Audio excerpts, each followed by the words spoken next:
Earlier this week, Madam Chair, I gave everyone on this committee a chance to go on record about releasing files related to Jeffrey Epstein.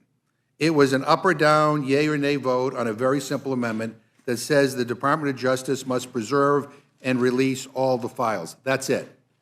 And shockingly, all but one of you voted against releasing those files. The Speaker put out a statement, and I gotta love this. He put out a statement calling it an obscure stunt. I didn't realize offering amendments was obscure. I'm pretty sure we do that all the time. And when it comes to a stunt, nothing in my amendment would have prevented your crypto bills from moving forward. My amendment simply said that in addition to the crypto bills, we're also going to have a vote on releasing the Epstein files. And if it was such a stunt, why did Mr. Norman, one of the most conservative members of this committee, vote with us? I commend him for doing what was right, especially as President Trump has suddenly decided that this whole thing is a hoax, that the files don't exist, and that the people who believe this stuff are, quote, weaklings. But I frankly don't get why the rest of you voted no. Why would anyone vote against releasing files that we've been told, by the way, by the President, by your Attorney General, by your Director of the FBI, by his Deputy Director? We have been told by them that these files show the identities of those who knew that Jeffrey Epstein was sexually abusing children. So I hope all of you had a chance to consult your constituents and your conscience, and I hope that you will vote with us when I again offer a simple amendment to release the files. Because either one of two things is true. Either one of two things is true. Either there's nothing here, and Trump made all this up and conned you guys into believing it. In that case, you know, why would you vote against releasing files that don't exist? Or there are files, and you guys want to keep them hidden because you're afraid what's in them. Which is it? Which is it? And with that, Madam Chair, I yield back. Thank you, Mr. McGovern. Madam Chair, Mr. Scott, I would just like to say I look forward to an honest, not a political debate on the issue of the Epstein files. But when you look at the definition of all the files would include a list of the victims of the Epstein crimes. Yeah. And so I look forward to the debate. Now you had your time. Oh. You put legislation in. You can't censor me, Mr. You put legislation in at 3:56 when the Rules Committee meets at 4, and we were already in this room when you signed it and put it in. It was a political stunt. That's all it was, and we're going to give you a solution to it. And if you read the amendment, Mr. Scott, you would realize that there are exceptions to protect the victims of these crimes. And by the way, our language has been out. No, there are not. There are not. In the Massey counter bill, there are. That is not what you offered. That is not what you offered. You said all the files, and we have a responsibility to protect the victims. Mr. Scott, and we know where you are. Yeah, we know where you are, Mr. You're the party of child victims. That's why you opened the border. That's why you opened the border. How many children got raped coming across that border because of what the Democratic Party did? Who voted to cover up the facts? Okay. We have a hearing here, and we're going to follow our regular order. You know, Democrats are so desperate to use the serious issue of sex trafficking to score political points. They're speaking out both sides of your mouths almost in real time. And we really don't have any tolerance for attacks on the resolution. It's a sound, good faith resolution that ensures protections for victims and innocent witnesses. If your qualm is that this is a resolution and not a bill, then why did you all offer Representative Veazey's resolution just 3 nights ago? You weren't attacking resolutions and their force or effect just nights ago. Democrats are now attacking the same type of vehicle they supported on Monday night. This resolution sends a clear signal and carries considerable weight to the full scope of this debate. So, for those watching at home, the answer is no. And just let me respond with a couple of things. One, we tried to offer you an amendment that would have done something, and you rejected it. Then we offered a non-binding option, which you also rejected. Two, a bill didn't exist then. A bipartisan bill currently does exist by Mr. Khanna and Mr. Massey. So a non-binding resolution wasn't good enough for you a week ago, but now there's a bill there's a bill available, you take it, you want to avoid voting on that legislation. I guess the other question is, what happens if the administration doesn't follow any of the suggestions in this non-binding resolution? What's the recourse? I think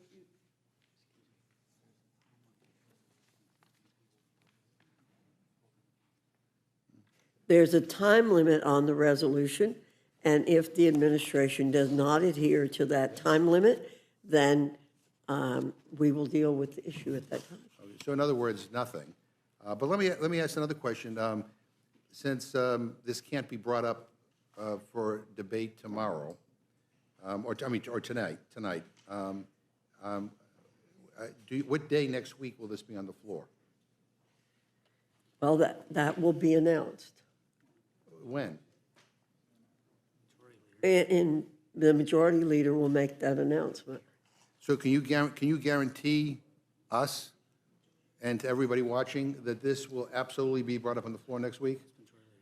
That's the majority leader's decision to make.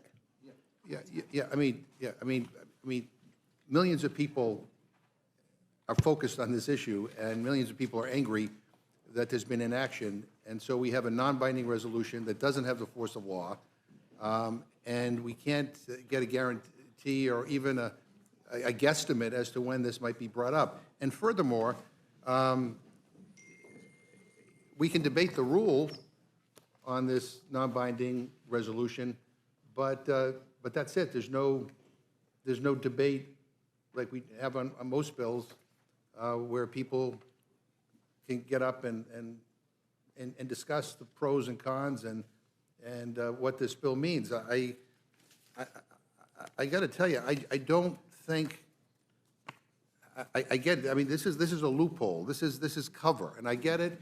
My friends on the committee who voted against trying to do something more significant, not only in this committee but also on the House floor, are getting some pushback from your constituents. I get it, but I got to tell you, I don't think your constituents are a cheap date.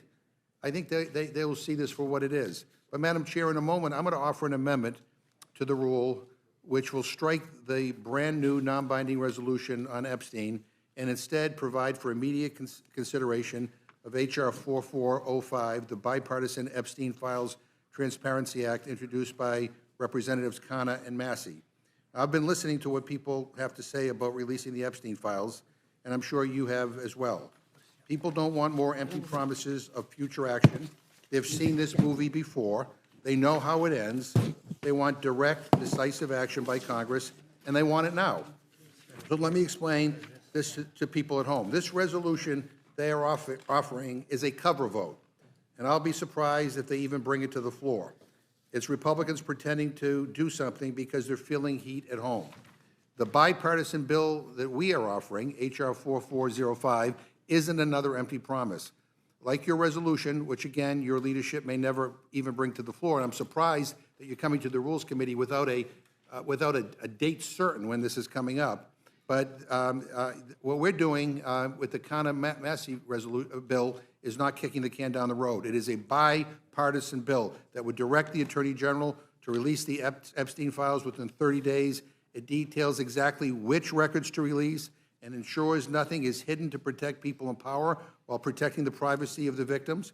If you've been listening to your constituents this week, you know that this bill is what they're asking for, not some weak, non-binding resolution to protect yourselves from an awkward vote.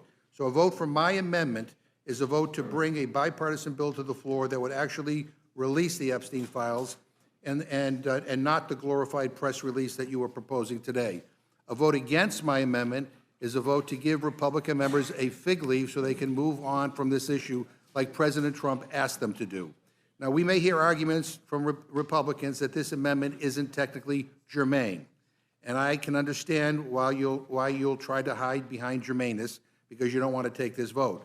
But the Rules Committee has a long history of allowing votes on non-germane amendments, including when I was chair, and allowed Republicans to offer amendments on resolutions of inquiry. We took the votes. That's what we do here in the Rules Committee. Germaneness was never enforced on minority motions. So don't pretend that we cannot add this bill to the rule. Of course we can. You could have done it yourselves, or you could do it right now by voting for my amendment. It's that simple. The fact of the matter is, you don't want to vote on actually releasing the Epstein files, not up here and not on the floor. And what are you afraid of? And for anyone who raises a point of order on germaneness, just know that you're going to be extra famous for going beyond, for going above and beyond to block this bill from going to the floor. If one of you drew the short straw and makes a point of order, and this amendment is ruled out of order, I intend to appeal the ruling of the chair to ensure that this bill will come to the floor. So let me be clear. A vote against appealing the ruling of the chair is a vote to block the bipartisan bill to actually release the Epstein files. And look, all of you know what the right thing to do is here. Listen to your constituents, listen to your conscience. Don't get bullied by your leadership and by this president. Why would anybody want to stop this bill from getting a vote? And so I hope my Republican colleagues have been listening to their constituents. Madam Chair, I have an amendment to the rule. I move the committee strike all after the resolve clause of the rule, which deems as adopted a brand-new non-binding resolution on Epstein, and instead provides for the immediate consideration of H.R. 4405, the Bipartisan Epstein Files Transparency Act, under a closed rule with 1 hour of debate.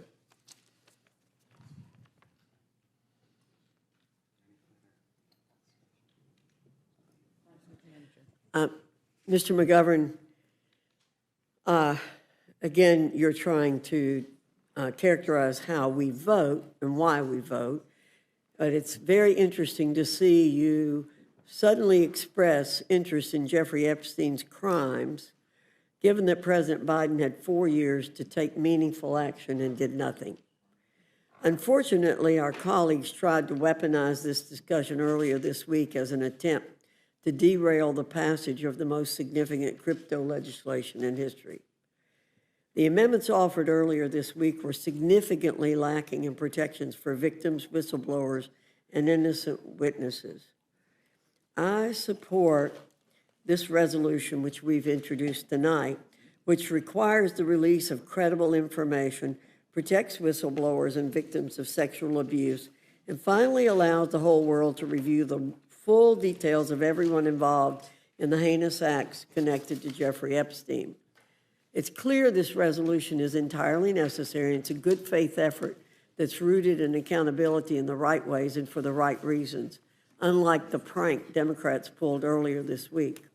I look forward to working with the Trump administration to ensure that justice is finally served. Madam Chair, with just all due respect, the bill that we're offering does provide protections for victims, number one. And number two, it wasn't Democrats that have been weaponizing this for years. It has been Republicans, including the President of the United States, including the current director of the FBI, including every kind of MAGA, right-wing influencer has been talking about releasing these files. And so, again, with all due respect, I urge that my colleagues support our amendment, and I'm happy to. Madam Chair, is the amendment a bill? It's a bill. It is a bill, okay. And Madam Chair, unless I'm mistaken, a bill would then actually have to go to the Senate and then would be subject to signature of the President of the United States. Is that correct? And therefore, if his amendment is adopted, it would be weeks before, months, actually, before anything would be done, because it would have to go to the Senate, and it would be subject to the signature of the President of the United States. Is that correct, Madam Chair? That is correct. Yeah, Thank you, Madam Chair. I think we know who's playing the game. And it would have the power of a law. Your bill has no Only power upon at the all. signature of the President. Can the gentleman give me the date that he intends to bring up his non-binding resolution to the floor? Can you tell us we're going to be in next week? We've told you that will be up to the you told majority me leader. that it's up to the majority leader. It's hard for me to believe that nobody asked the majority leader when you intend to bring this up. I mean, that's not a hard question. We're not, you noticed us what was coming up to the Rules Committee next week. Much ado about nothing. So I mean, and you've limited debate on this so that we only have an hour on the rule. So clearly, it's not like it's a timing issue. So I think it would be helpful to know that question. Maybe while we're having this debate, someone can call the majority leader's office and maybe get an answer. Again, Madam Chair, I just want to make sure I understand. His motion, if adopted, would then send the piece of legislation to the Senate, and that would be months, and it would be the Senate Majority Leader then that would have to schedule for a piece of legislation to go, the piece of legislation to go to the floor, and then it would be subject to the signature of the President of the United States. Is that correct? That is correct. Okay. I just want to make sure I was correct about what your motion actually does instead of what you're saying it does. Why don't we put it on the floor to see whether we get a veto-proof majority? Your bill does nothing. It's a resolution. It's a glorified press release. And you may be satisfied with that. Maybe you know some people who have been reaching out to you and putting pressure on you to do something might be satisfied with that. I'm willing to bet you the majority of people who are watching this, including Republicans, will not be satisfied. Facts are separate things, aren't they? Your proposal requires months and requires the signature of the President. It doesn't require months. It can move quickly. The Senate could take this up immediately if they want to. Yours requires 30 days. Mr. McGovern, this is a very similar document to what you offered on Monday, and it is. I don't think the point of order is timely anymore, Madam. So I insist on a vote on On your amendment. Okay. Before we take that vote, may I be heard? The question, Yeah. well, he's asked for a vote on his motion, and I'm going to call for a vote on his motion, since he has done that. We would like So to the be- question, I will get back to you. the question is on the amendment from Mr. McGovern. All those in favor signify by saying aye. Aye. All those opposed say no. No. I asked for a In the roll call. opinion, Chair, the noes have it. The amendment's not agreed to. The clerk will call the roll. Mrs. Fishbach. Mrs. Fishbach, no. Mr. Norman.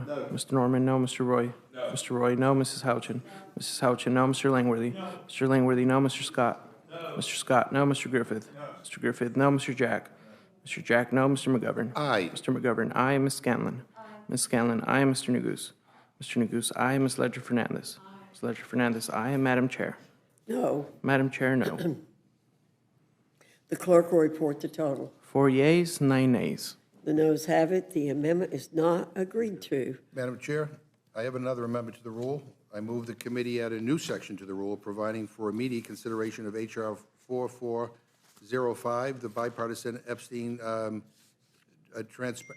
Files Transparency Act, under a closed rule with 1 hour of debate. Okay, you didn't want to replace your non-binding resolution. Fair enough, I guess. How about also providing for consideration of a bill that would actually release the Epstein files? Again, I ask again, why would anybody be against bringing this bill to the floor? You could bring both. Point of parliamentary inquiry. Mr. Griffith. I'm trying to figure out where we are, Madam Chair, and we didn't have a written copy of the previous amendment. I don't have a written copy of this one. Is this amendment different than the previous amendment? Yes. And which bill? If I thought the This one original allows amendment both. was. This one allows your non-binding, meaningless resolution and a real bill with the force of law. So you debate two. But it's the same bill that you were talking about previously. Correct. All right. That was my inquiry, Madam Chair. I appreciate it. Thank you. Which has been available for 2 days online, unlike your resolution. And unlike your amendment of last week or earlier this week. Madam Chair, point of order. Mr. Griffith. Is this raises- amendment germane to the resolution Madam we're Chair, that's not a timely considering? point of order. I'm sorry? It's not a timely point of order. Point A of, discussion, and, the previous was a point of parliamentary inquiry. Now I'm doing a point of order. I discussed the parliamentary inquiry so I could figure out what we're doing. Nobody reserved a point of order. Mr. McGovern, you did not give us something in writing which caused confusion among the members, and therefore, there were questions being asked. So it is a timely point of order. Changing every practice and precedent of this committee. I'm just telling you. Madam Chair, I disagree with the assertions of the ranking member because of the confusion. How can I make a point of order when I don't know what we're doing because I don't have it in writing? I could not make a point or reserve a point on something I don't know what it is. Now I know what it is, I make a point of order. I agree with Mr. Griffith that you created confusion, Mr. McGovern. Therefore, the committee will suspend while we try to sort out the confusion you've created. The rule provides for consideration of our resolution, not a bill. Therefore, the amendment is not germane. I appeal the ruling of the chair. Mr. McGovern appeals the ruling of the chair. The question is on the appeal of the ruling of the chair. All those in favor signify by saying aye. Aye. Those opposed say no. No. In the opinion of the chair, the noes have it. The amendment is not agreed I ask to. for a roll call. The gentleman asked for a roll call. The clerk will call the roll. Mrs. Fishbach? No. Mrs. Fishbach, no. Mr. Norman? No. Mr. Norman, no. Mr. Roy? No. Mr. Roy, no. Mrs. Houchin? No. Mrs. Houchin, no. Mr. Langworthy? No. Mr. Langworthy, no. Mr. Scott? No. Mr. Scott, no. Mr. Griffith? No. Mr. Griffith, no. Mr. Jack? No. Mr. Jack, no. Mr. McGovern? Aye. Mr. McGovern, aye. Ms. Scanlon? Aye. Ms. Scanlon, aye. Mr. Neguse? Mr. Neguse, aye. Ms. Ledger Fernandez? Because his motion would actually require a binding resolution of law for the floor. Point of order. It's a vote. Ms. Ledger Fernandez, aye. Madam Chair? No. Madam Chair, no. Clerk will report the total. 4 yeas, 9 nays. And the noes have it. The appeal of the ruling of the chair is not agreed to. Yeah, Is there any Yes, other yes. amendment or Yes, discussion? and I've never seen I've never seen a majority in this committee so intent on trying to deny anything from coming to the floor for a real debate and vote. But in a moment, I'm going to offer. Point of order. I'm going to offer an amendment. What's the point of order? I thought the gentleman was recognized for amendment, and yet he's speaking on the amendment before it's been That's offered, right. so I He don't said really speak. discussion or amendment. You don't have an amendment. We don't have an amendment I in do, front of us. yes, in a moment, I'm going to offer an amendment to convert this non-binding resolution to an actual bill that could have the force of law. This non-binding resolution is completely meaningless, as I've said. If you actually want the Epstein files to become public, pass an actual bill that can become law. Make this real. Again, my motion will be to provide a rule for your own text, as flawed as it is, just as a bill instead of a resolution. And a no vote on my motion would just show that you don't actually want the Epstein files to be released. So, Madam Chair, I have an amendment to the rule. I move the committee strike all after the resolve clause of the rule, which deems as adopted a brand-new non-binding resolution on Epstein, and instead provide for immediate consideration of the same exact text converted to an actual bill, an HR instead of an HRES, under a closed rule with 1 hour of debate. Point of order. Germaneness. Griffith? And if I'm allowed to speak to the germaneness, You are allowed to speak. the reason I made my objection earlier is, and maybe the Rules Committee does things differently than most legislative bodies, but you put the amendment out there first so that if there's a point of order, the whole point of a point of order, and the reason that Jefferson gave the rules in the parliamentary practice and procedure by Jefferson is to make this place efficient. Instead of having speeches given on something that's not in order, you're supposed to cut to the chase. And this is not germane, and it shouldn't have a soliloquy going in front of it. I yield. I agree with Mr. Griffith. The rule provides for consideration of one resolution, not a bill. Therefore, the amendment is not germane. I appeal the ruling of the chair. The, I want everybody on record on these things, so I appeal the ruling of the chair. The question is on the appeal of the ruling of the chair. All those in favor signify by saying aye. Aye. Those opposed say no. No. In the opinion of the chair, the noes have it. Would like a roll call, please. Mr. McGovern requests a roll call. The clerk will call the roll. Mrs. Fishbach? Mrs. Fishbach, no. Mr. Norman? No. Mr. Norman, no. Mr. Roy? No. Mr. Roy, no. Mrs. Houchin? No. Mrs. Houchin, no. Mr. Langworthy? No. Mr. Langworthy, no. Mr. Scott? No. Mr. Scott, no. Mr. Griffith? No. Mr. Griffith, no. Mr. Jack? No. Mr. Jack, no. Mr. McGovern? Aye. Mr. McGovern, aye. Ms. Scanlon? Aye. Ms. Scanlon, aye. Mr. Neguse? Aye. Mr. Neguse, aye. Ms. Ledger Fernandez? Aye. Ms. Ledger Fernandez, aye. Madam Chair? No. Madam Chair, no. Clerk will report the total. 4 yeas, 9 nays. And the noes have it. The appeal of the ruling of the chair is not agreed to. And Madam Chair, I just, again, want to reiterate the point I made earlier. I've been on this committee for a long time, and I've never seen anything quite like this. And it is really disappointing. I yield back. I know others may have something to say.